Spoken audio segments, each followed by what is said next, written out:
قرآن احکم الحاکمین کی طرف سے نازل شدہ اعلیٰ رہبر ہادی کتاب ہے۔ لفظ قرآن کی معنی بار بار پڑھی جانے والی کتاب۔ اب یہ قرآن کریم آسمان سے اللہ تعالیٰ نے 4 بڑی کتابیں نازل فرمائی، ان میں سے ایک کتاب قرآن مجید ہے۔ اللہ تعالیٰ نے آسمان میں سے 4 کتابیں بڑی نازل فرمائی: تورات، زبور، انجیل اور قرآن۔ تورات عبرانی زبان میں موسیٰ علیہ السلام پہ نازل ہوئی۔ زبور یونانی زبان میں داؤد علیہ السلام پر نازل ہوئی، اور انجیل سریانی زبان میں حضرت عیسیٰ علیہ السلام پہ نازل ہوئی، اور قرآن مجید فرقان حمید عربی زبان میں حضرت محمد مصطفیٰ صلی اللہ تبارک و تعالی علیہ وآلہ وسلم پر نازل ہوا۔ اب قرآن کس کی طرف سے نازل ہوا؟ وَإِنَّهُ لَتَنزِيلُ رَبِّ الْعَالَمِينَ، قرآن رب العالمین کی طرف سے نازل ہوا۔ کون قرآن لے کے آیا؟ نزل بالروح الامین، جبریل علیہ السلام قرآن لے کے آئے۔ کس زبان میں قرآن آیا؟ بلسان عربی مبین، واضح عربی زبان میں قرآن آیا۔ قرآن کیوں نازل ہوا؟ ان هو الا ذکر للعالمین، قرآن پوری جہان والوں کے لیے نصیحت ہے۔ اچھا، قرآن کس پہ نازل ہوا؟ قرآن نازل ہوا کتاب انزلناہ الیک، یعنی علی قلبک، حضرت محمد صلی اللہ علیہ وسلم پر قرآن مجید اللہ تعالیٰ نے نازل فرمایا۔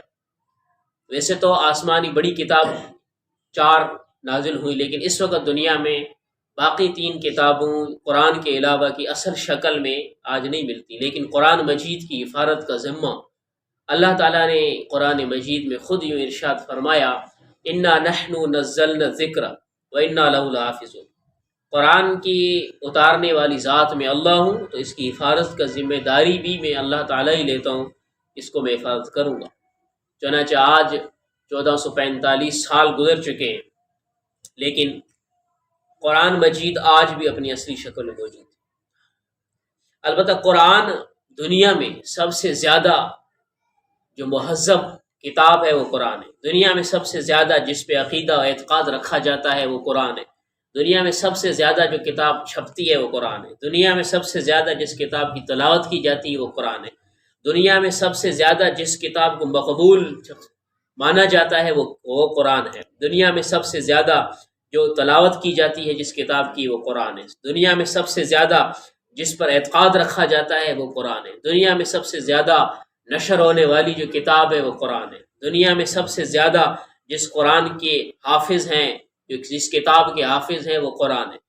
دنیا میں سب سے زیادہ تلاوت کی جانے والی کتاب اللہ تعالیٰ کی قرآن ہے۔ جو اس قرآن مجید کو پڑھتا ہے وہ صاحب قرآن، جسے حافظ کہا جاتا ہے، جو قرآن کو یاد کر لیتا ہے، تو دنیا قرآن یاد کرنے والے کو حافظ قرآن کہتی ہے۔ وہ حافظ قرآن جو مسجدوں میں امام بنتا ہے، قرآن کی برکت سے مسجدوں میں اسلامی کاموں میں وہ قرآن کا امام بن جاتا ہے۔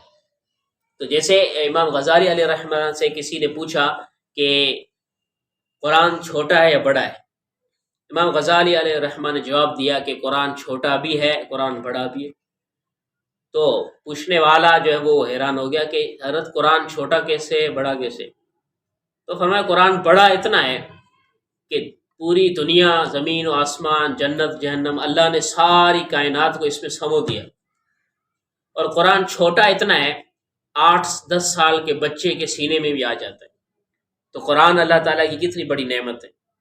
اور قرآن پڑھنے والا بچہ دنیا کے اندر قرآن پڑھتا ہے، حافظ ہوتا ہے، تو قرآن کی فضیلت کیا ہوئی کہ یہ قرآن قیامت کے دن جنت میں اللہ تعالیٰ حافظ قرآن کو حکم فرمائیں گے کہ آپ قرآن پڑھتے جائیں، جنت کے بالا خانوں پہ چڑھتے جائیں، جہاں آخری آیت وہیں آپ کا آخری ٹھکانہ۔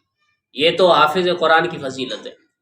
جنہوں نے اپنے بچوں کو حفظ قرآن کرایا، حدیث شریف میں آتا ہے کہ ان کے والدین کو قیامت کے دن اللہ تعالیٰ ایسا تاج پہنائیں گے جس کی روشنی کے سامنے اس سورج کی روشنی ماند پڑ جائے گی۔ کتنا اعزاز ہے اللہ تعالیٰ نے ان حفاظ کو اور ان کے والدین کو عطا فرمایا ہے جو قرآن کے ساتھ لگاؤ رکھتے ہیں۔ لہٰذا ہم قرآن مجید خود پڑھیں، اپنے اولاد کو بھی قرآن مجید پڑھائیں، اور اتنا ضرور اپنے اولاد کو قرآن پڑھا کے جائیں کہ کل انتقال کے بعد آپ کی قبر پہ آ کے وہ فاتحہ پڑھ سکیں، کل آپ کے جانے کے بعد آپ کے لیے وہ دعا کر سکیں۔ اتنا ضرور اپنے اولاد کو قرآن پڑھا جائیں۔ اللہ تعالی ہم سب کو قرآن مجید پڑھنے، سمجھنے، اپنی اولاد کو قرآن مجید کی تعلیم دینے کی توفیق اور اس پر عمل کی توفیق عطا فرمائے۔